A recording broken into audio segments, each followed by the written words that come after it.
The stagecoach lurched to a halt outside the dusty saloon in Eagle Pass, Texas, and Beatrice Langford stepped down into the scorching afternoon heat of August 1878, her heart heavy with memories she had spent 12 years trying to forget.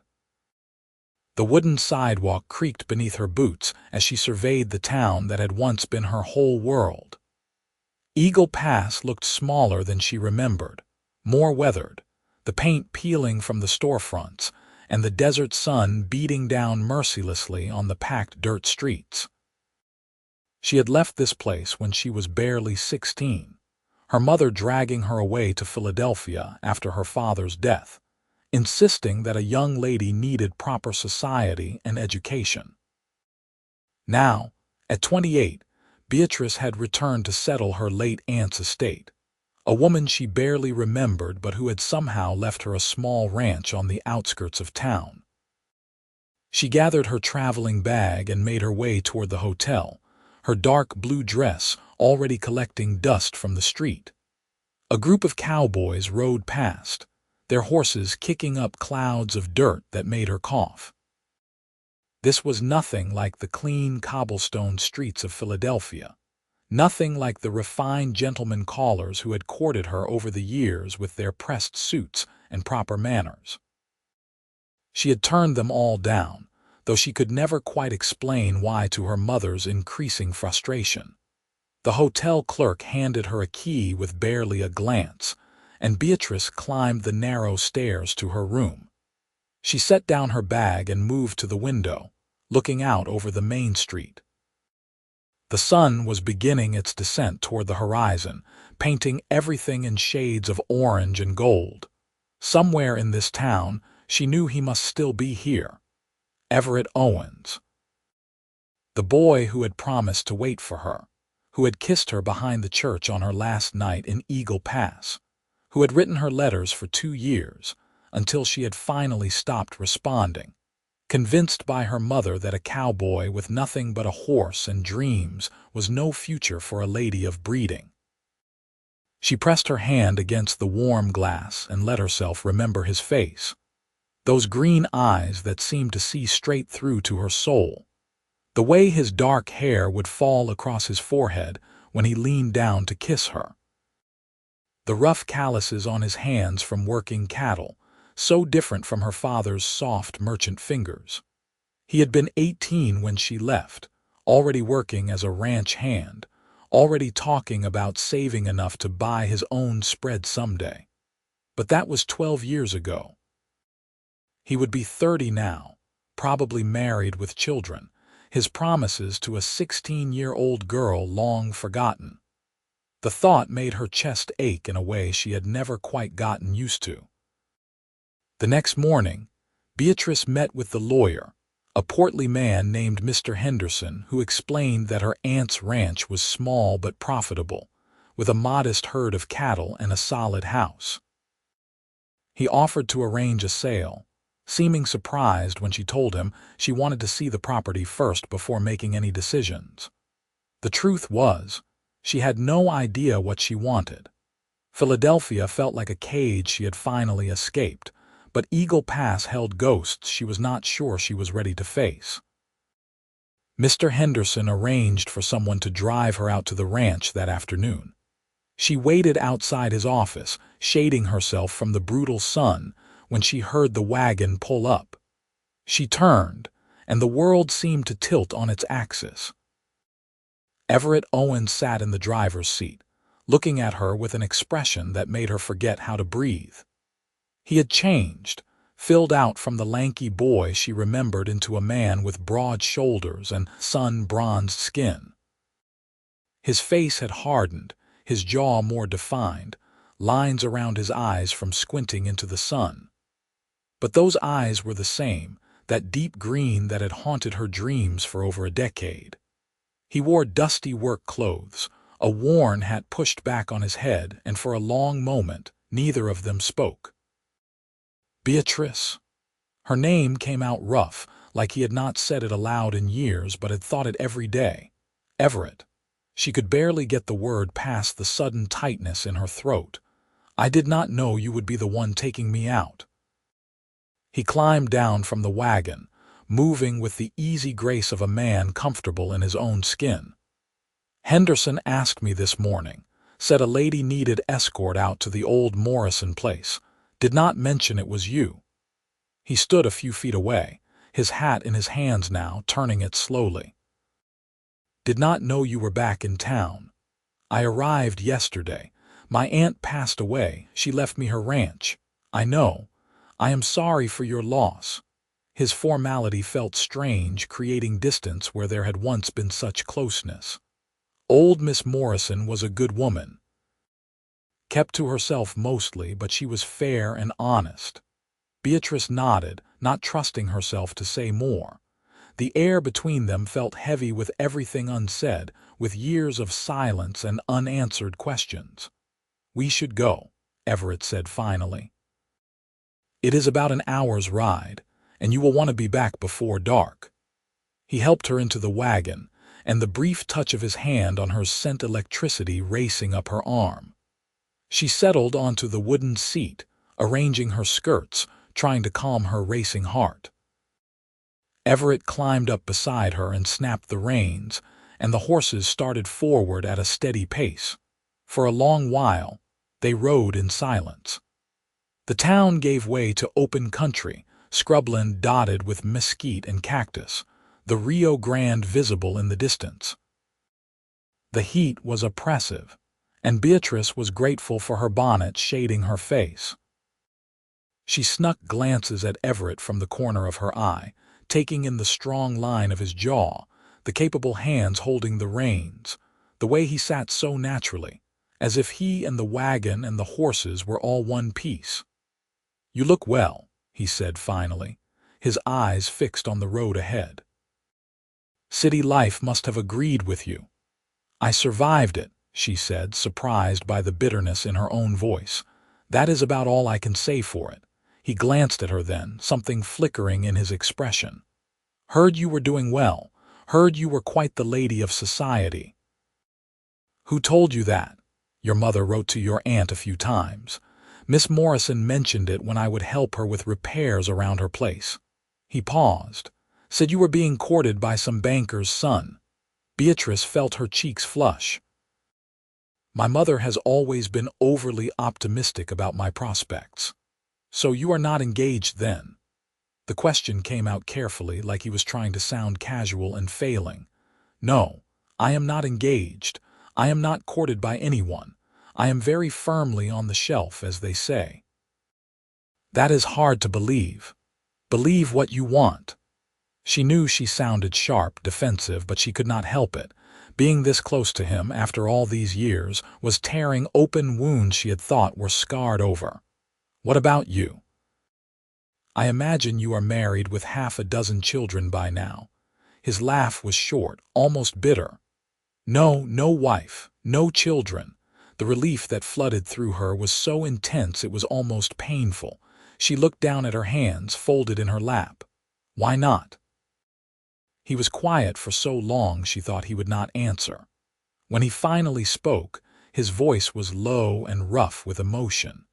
"Because the only woman I ever wanted to marry left town 12 years ago and never came back." Beatrice felt tears prick her eyes.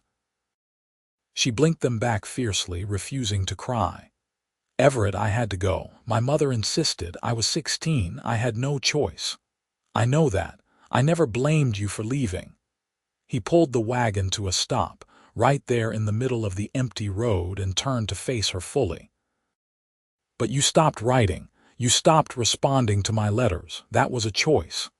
"My mother intercepted them," she said, the confession tumbling out. "I found them hidden in her desk after she died last year.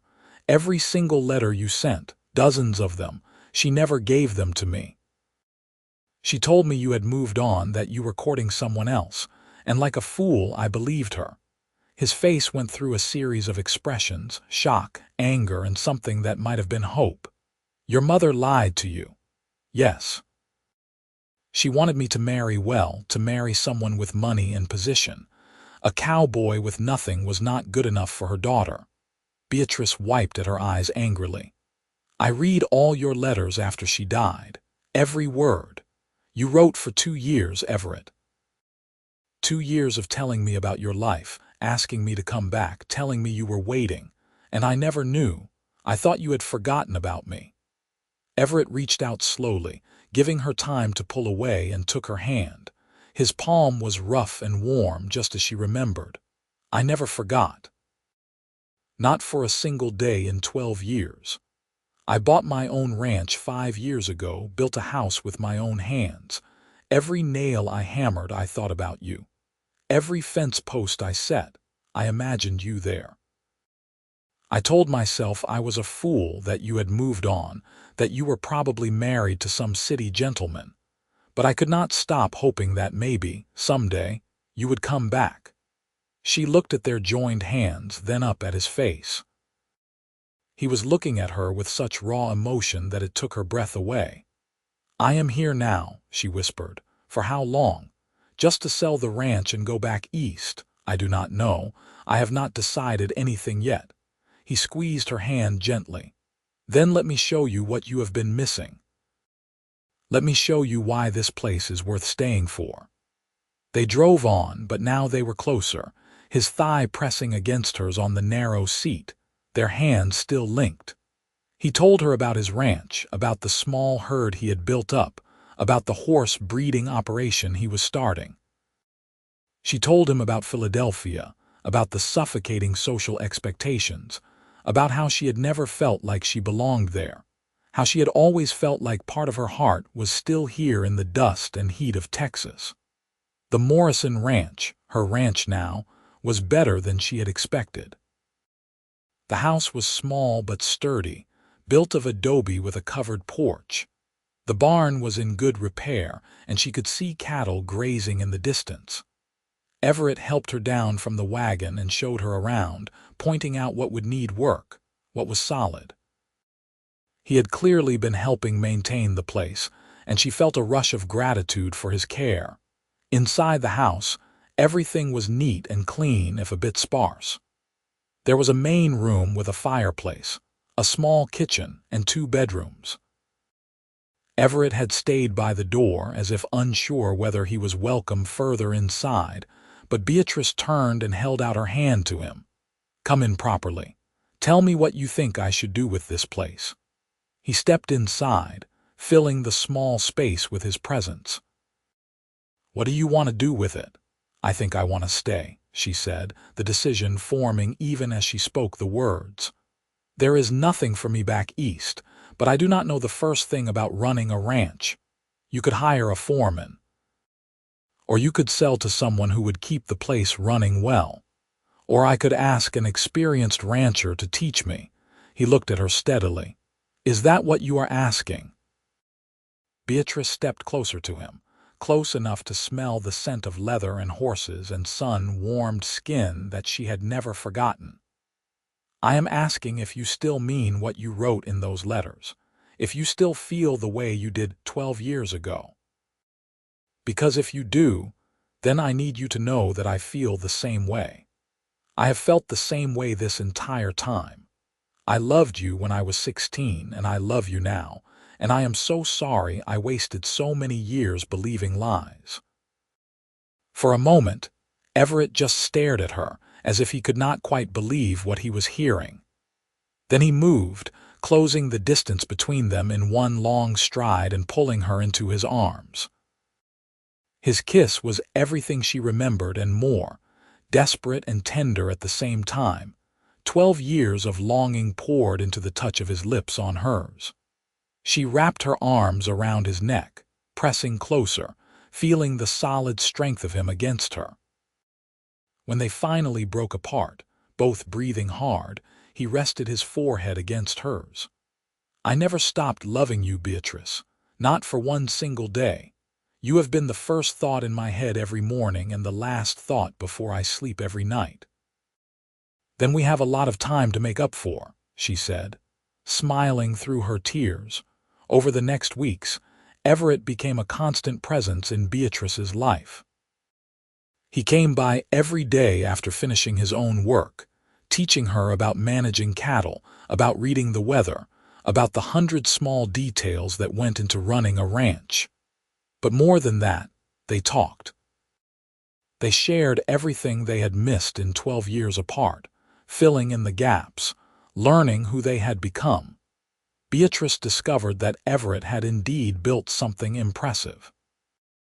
His ranch was twice the size of hers, with a breeding program for working horses that was gaining attention across the territory.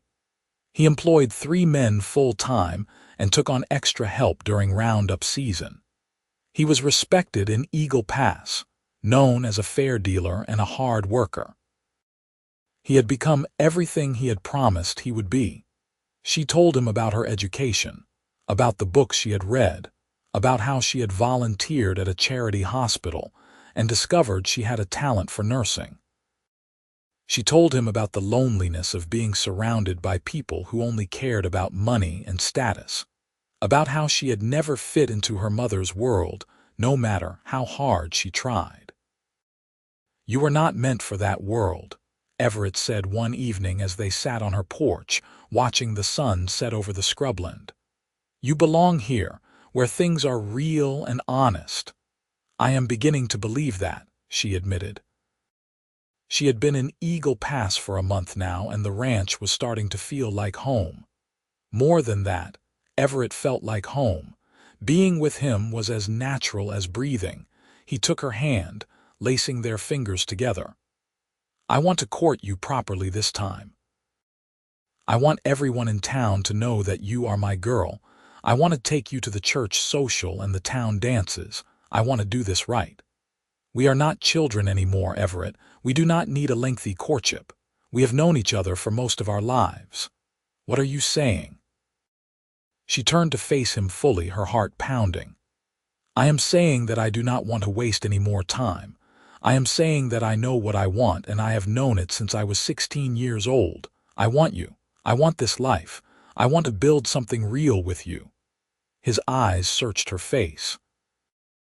"Beatrice Langford, are you proposing to me?" "I suppose I am," she said, feeling a wild rush of joy. "What do you say, Cowboy? Will you marry me?" He stood, pulling her up with him, and lifted her clean off her feet, spinning her around as she laughed. When he set her down, he cupped her face in his hands. "I have been waiting 12 years to hear you say that. Yes, 1,000 times yes. I will marry you tomorrow if you will have me." Tomorrow might be rushing things, but soon, very soon. They were married 6 weeks later in the small church in Eagle Pass, on a crisp October morning when the brutal heat of summer had finally broken. Beatrice wore a simple cream-colored dress that she had made herself, with lace at the collar and cuffs. Everett wore his best suit, looking handsome and slightly uncomfortable in the formal clothes. The whole town turned out for the wedding, curious about the Eastern lady who had returned and captured the heart of one of their most eligible bachelors. Mr. Henderson gave Beatrice away, and the minister spoke about love and commitment and building a life together. But Beatrice barely heard the words. She was too focused on Everett's face, on the way he was looking at her like she was the answer to every prayer he had ever prayed. When he slipped the simple gold band on her finger, his hands were shaking. "I love you," he whispered, just for her. "I will love you until the day I die and beyond." "I love you too," she whispered back. "Always have, always will." The kiss sealed their union, and the church erupted in applause. They walked out into the sunshine hand in hand, husband and wife, ready to start their life together. Everett had spent the last month preparing his ranch house for Beatrice's arrival. He had added curtains to the windows and a new cookstove in the kitchen. He had built extra shelves for her books and cleared space in the wardrobe for her clothes. When he carried her over the threshold that afternoon, she looked around with tears in her eyes. "You did all this for me." "I would do anything for you," he said simply. "This is our home now, Beatrice. Yours and mine. I want you to be happy here."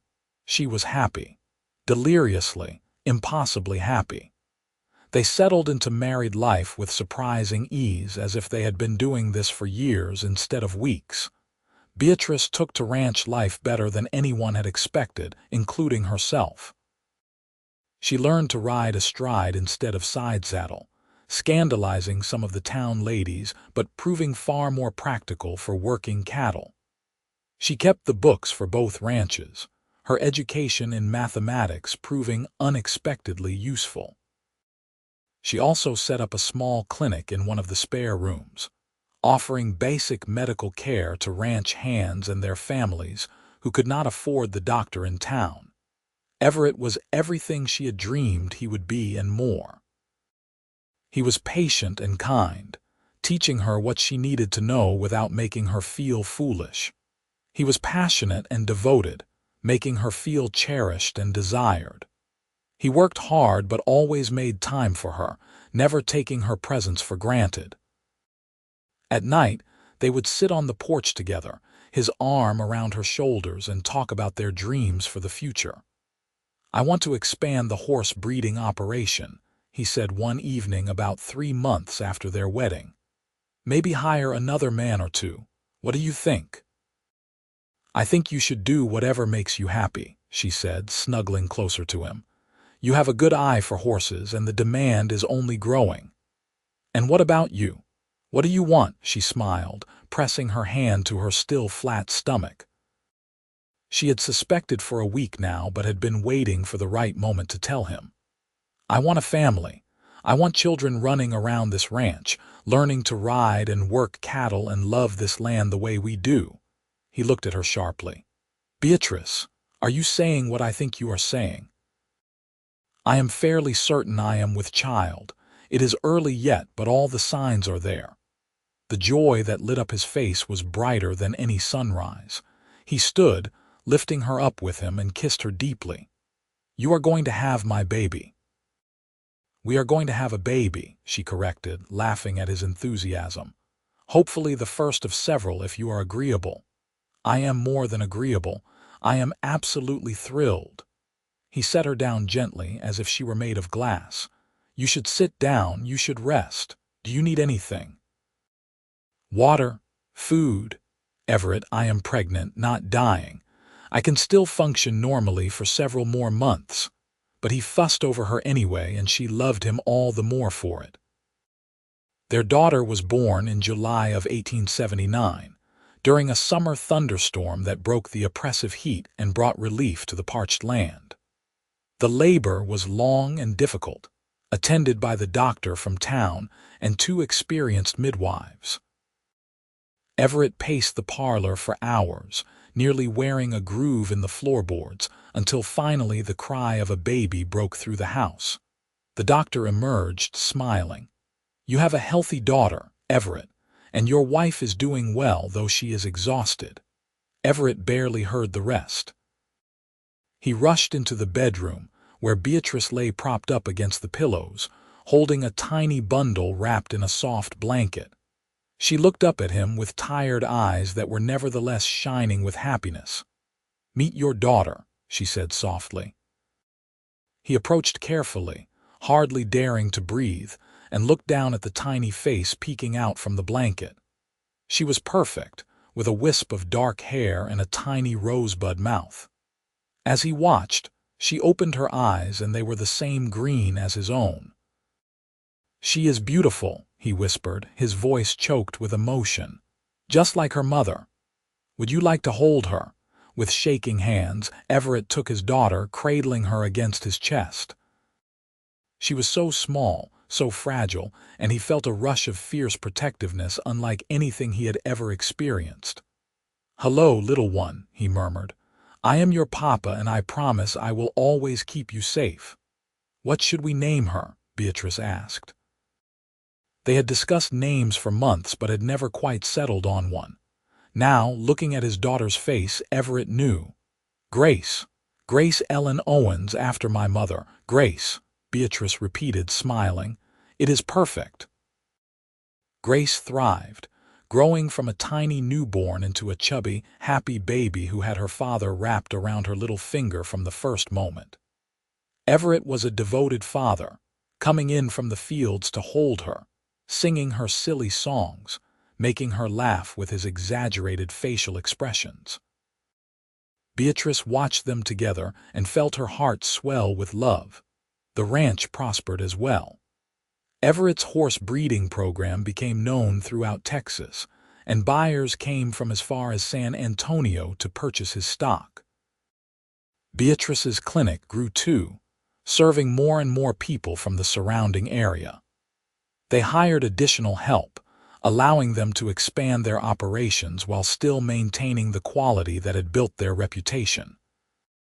2 years after Grace was born, Beatrice gave birth to their first son, a sturdy boy they named James after Beatrice's father.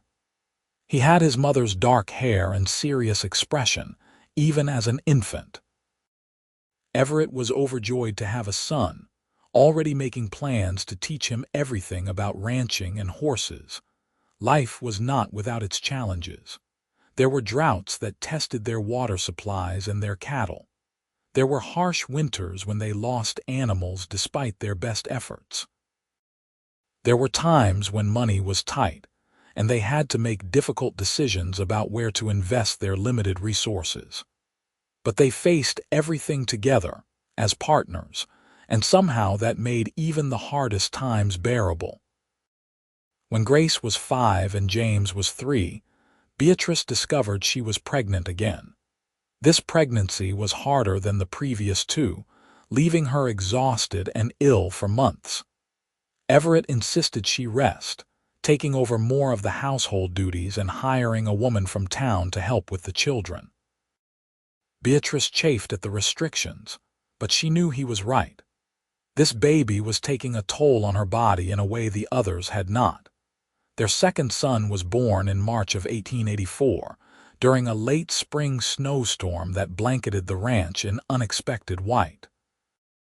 The birth was quick this time, almost alarmingly so, and before the doctor could even arrive from town, Beatrice had delivered a healthy baby boy with the help of the hired woman and Everett's steady hands. "You did it," he said, his eyes bright with tears as he placed the baby in her arms. "You are amazing, Beatrice. Absolutely amazing."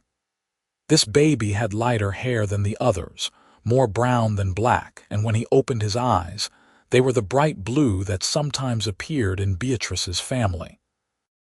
They named him Thomas, and he grew to be the most adventurous of their children, always getting into mischief, always pushing boundaries. The years flowed by like water, full of joy and hard work and love. Grace grew into a capable young woman who could ride as well as any cowboy and had her mother's head for numbers. James was quieter, more thoughtful, with a natural gift for working with horses that amazed even his father. Thomas was the wild one, always climbing things he should not, always coming home dirty and grinning. On their 10th wedding anniversary, Everett surprised Beatrice by taking her back to the spot where they had first kissed, behind the church in Eagle Pass. It was evening, and the sun was setting in brilliant shades of orange and pink. "You remember?" he asked, taking her hands in his. "Of course I remember. I was 16 and terrified and so in love with you I could barely think straight. I was 18 and convinced my life was ending because you were leaving. I kissed you and promised to wait for you forever. And you did wait. You kept your promise." He pulled her close, resting his chin on top of her head. "Best decision I ever made. These 10 years with you have been the happiest of my life, Beatrice. You gave me everything I ever dreamed of and so much more." She pulled back to look up at him. "We gave it to each other. We built this life together, Everett. Everything we have, we made through hard work and love and partnership. Here is to the next 10 years, he said, leaning down to kiss her. And the 10 after that, and every year until we are old and gray. I will love you when we are old and gray just as much as I love you now, she promised. Maybe even more, because every day with you is a gift. They renewed their vows that night privately, just the two of them and God and the wide Texas sky. It felt right, recommitting to each other, promising again to love and honor and cherish until death parted them. More years passed. Grace married a young rancher from a neighboring county, a good man who reminded Beatrice a bit of Everett at that age. They settled on a ranch about 20 miles away, close enough to visit regularly but far enough to build their own life. James took over more and more of the daily operations of the Owens ranch, proving himself a capable and innovative manager. Thomas, true to his adventurous nature, left home at 18 to try his hand at various pursuits, though he always came back eventually, usually with wild stories and a deeper appreciation for the stability of home. Beatrice's clinic became a permanent institution in Eagle Pass, and she trained several younger women in basic medical care, passing on her knowledge. She also became involved in efforts to improve education in the area, helping to raise funds for a proper schoolhouse and library. Everett's horse breeding operation became legendary throughout Texas and beyond.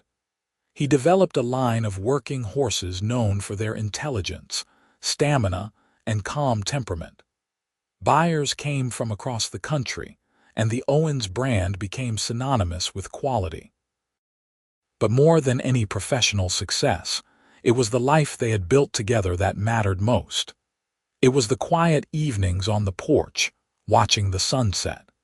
It was the Sunday dinners with their growing family, including grandchildren as the years went on. It was the way they still held hands after decades of marriage, the way Everett still looked at Beatrice like she was the most beautiful woman in the world, the way she still felt her heart skip when he smiled at her. On their 25th wedding anniversary, their children threw them a party at the ranch. Half the county seemed to turn out, testament to the respect and affection the Owens couple had earned over the years. There was music and dancing, food and laughter. At one point, Everett pulled Beatrice onto the makeshift dance floor in the barn, and they waltzed together while everyone watched and applauded. 25 years, Beatrice marveled as they moved together with the ease of long practice. Sometimes it feels like yesterday that I stepped off that stagecoach and saw you again for the first time. And sometimes it feels like we have been together forever, like there was never a time when you were not by my side. I wasted so many years, she said, a shadow crossing her face. If my mother had not interfered, we could have had all that time together. No regrets, he said firmly, pulling her closer. We have had a good life, Beatrice. A blessed life. Everything happened the way it was meant to happen, and we ended up exactly where we belong. She smiled, resting her head against his shoulder. You are right. No regrets, only gratitude. As they grew older, they slowed down but never stopped. Everett handed over more responsibility to James but still rode out every morning to check on the horses. Beatrice reduced her clinic hours but still saw patients who needed her, especially children and pregnant women. They traveled a bit, visiting Grace and her family, exploring parts of Texas they had never seen. But they always came home to the ranch, to the land they had built their life on. Grace gave them 6 grandchildren, James 4, and even Thomas eventually settled down and married, giving them 2 more. The ranch was often full of children, running and playing and learning the same lessons their parents had learned. Everett taught them all to ride, patient and encouraging. Beatrice told them stories, passed on family history, made sure they knew where they came from. When Everett turned 60, he finally admitted that the years of hard physical labor were catching up with him. His joints ached in cold weather, and he moved a bit slower than he once had. But his mind was sharp, and his love for Beatrice had not dimmed one bit. If anything, it had grown deeper, richer, tempered by decades of partnership. I never thought I could love you more than I did that day you stepped off the stagecoach, he told her on a quiet evening when they were alone. "But I was wrong. Every day I love you more. Every year I appreciate you more. You are the best thing that ever happened to me, Beatrice Owens." She took his weathered hand in hers, seeing the strength still there despite the age spots and prominent veins. "And you are the best thing that ever happened to me. You gave me a life beyond anything I could have imagined. You gave me love and children and purpose. You made me happier than I ever thought possible." They sat together in comfortable silence, watching the sun set over land they had worked and loved for decades. Around them, the ranch hummed with life, with the sounds of horses and cattle, of James calling instructions to the hired hands, of grandchildren laughing somewhere in the distance. This was what they had built, not just a successful ranch or a thriving business, but a legacy of love and hard work and family. A legacy that would continue long after they were gone, passed down through generations of Owens who would work this land and remember the couple who had started it all. As the stars began to emerge in the darkening sky, Everett pulled Beatrice close, and she rested her head on his shoulder, the same way she had done thousands of times over the years. They did not need words. They had said everything that needed saying in the life they had lived together. The boy who had waited 12 years for his love to return, and the girl who had finally found her way home had built something beautiful together. They had taken the second chance they had been given and made it into a lifetime of happiness. And as they sat there together, surrounded by the fruits of their labor and love, they knew that every moment of struggle, every challenge overcome, every year of devotion had been worth it. Their love story had started with a promise made behind a church and a kiss in the dust of Eagle Pass. It had survived separation and lies and lost years. It had grown through hard work and dedication and unwavering faith in each other. And it would endure, written in the land they had tended, in the children and grandchildren they had raised, in the community they had served, and in the hearts that had beat as one for over a quarter century. As night fell over the Texas ranch, Everett and Beatrice Owens sat together under the stars, their hands entwined, their hearts full, their love as strong as the day they had spoken their vows. They had found their way back to each other against all odds, and they had made every moment count. This was their happily ever after, earned through patience and perseverance, and a love that had never died, even when hope seemed lost. The years continued to roll by with the steady rhythm of the seasons. Spring roundups gave way to summer heat, which yielded to autumn harvests and winter's quieter pace. Everett and Beatrice celebrated their 30th anniversary surrounded by their ever-growing family, now including great-grandchildren who climbed on their knees and begged for stories about the old days. Beatrice's hair had gone completely silver, which Everett said made her look distinguished. His own hair had thinned and whitened, and his face bore the deep lines of a life spent outdoors, but his green eyes still sparkled when he looked at his wife. They moved slower now, but they still took their evening walks around the property when the weather permitted, still sat on the porch together as the sun set, still reached for each other in the night.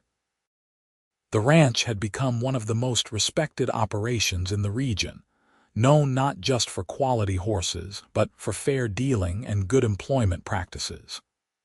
James had expanded the operation carefully, always consulting with his father, building on the foundation Everett had established. The Owens name meant something in Eagle Pass and throughout Texas, a reputation built on 3 decades of honest work. One warm spring evening, when Beatrice was 62 and Everett 64, they sat together on their porch watching a spectacular sunset paint the sky in shades of crimson and gold. A gentle breeze carried the scent of mesquite and wildflowers. In the distance, they could hear James directing the evening chores, his voice strong and confident. "You ever think about that day?" Beatrice asked quietly. "The day I came back. I think about it all the time," Everett admitted. "How terrified I was when Henderson told me to pick up a lady at his office. How my heart nearly stopped when I saw it was you. How I was afraid you would leave again. I almost did not come inside when I saw you," she confessed. "I almost told Mr. Henderson I had changed my mind about seeing the ranch. I was so scared that you would be married, or that you would not care anymore, or that too much time had passed. Thank God you were braver than that." She laughed softly. "Thank God you were patient enough to wait for a foolish girl who did not know her own mind. You always knew your mind. You just needed time to figure out how to follow your heart instead of your mother's plans." They fell silent, comfortable in each other's presence as they had been for over 3 decades. The sky deepened to purple, and stars began to emerge one by one. "I want you to know something," Everett said, taking her hand. "If I had to do it all over again, I would wait those 12 years again. I would wait 100 years if that was what it took. You were worth every moment of loneliness, every night I wondered if you would ever come back. You were worth everything." Tears slipped down Beatrice's cheeks. "I do not deserve you. You deserve the world, and I gave you what I could. This ranch, this life, these children and grandchildren. It is not fancy like what you could have had in Philadelphia, but it is real and it is ours. It is perfect," she said fiercely. "It is everything I ever wanted, even when I did not know I wanted it. You gave me a home, Everett. Not just a house, but a real home where I belong." He stood, pulling her gently to her feet, and wrapped his arms around her. She rested her head against his chest, hearing the steady beat of his heart, the same heart that had been hers for nearly 50 years, since she was a girl of 16 and he was a boy of 18. "I love you, Beatrice Owens. I loved you then, I love you now, and I will love you forever. And I love you, Everett Owens, always and forever." They stood there as darkness fell completely, two people who had loved each other across time and distance, who had built a beautiful life from the ashes of what might have been. The ranch stretched out around them, a testament to their dedication and love. Inside the house, lamps were being lit, casting warm glows through the windows. Somewhere in the distance, a horse whinnied and another answered. This was their legacy. Not just land and cattle and horses, but a family built on love, a marriage that had weathered every storm, a partnership that had created something lasting and good. They had been given a second chance, and they had seized it with both hands, making every day count, never taking their time together for granted. As they finally turned to go inside, Everett kept his arm around Beatrice's waist, and she leaned into him. Their steps matched after so many years of walking side by side. The door closed behind them, shutting out the night, enclosing them in warmth and light and the love that had sustained them through everything. Their story, which had begun with heartbreak and separation, had found its happy ending in the dust and heat of Eagle Pass, Texas. The cowboy who had never stopped loving his childhood sweetheart had gotten his reward, and the woman who had finally found her way home had discovered that some loves are worth waiting for, worth fighting for, worth everything. Together, they had built not just a ranch, but a dynasty. Not just a marriage, but a partnership that had stood the test of time. Not just a life, but a legacy that would endure for generations to come. And as they settled into their evening routine, moving around each other with the practiced ease of decades, they knew that they had been blessed beyond measure. The Wild West had brought them together, tested them, shaped them, and ultimately given them everything they had ever dreamed of and more. And though the world was changing, though the frontier was becoming more settled and civilized, Their love remained as wild and free and true as the Texas sky above them, endless and enduring, a promise kept and a dream fulfilled.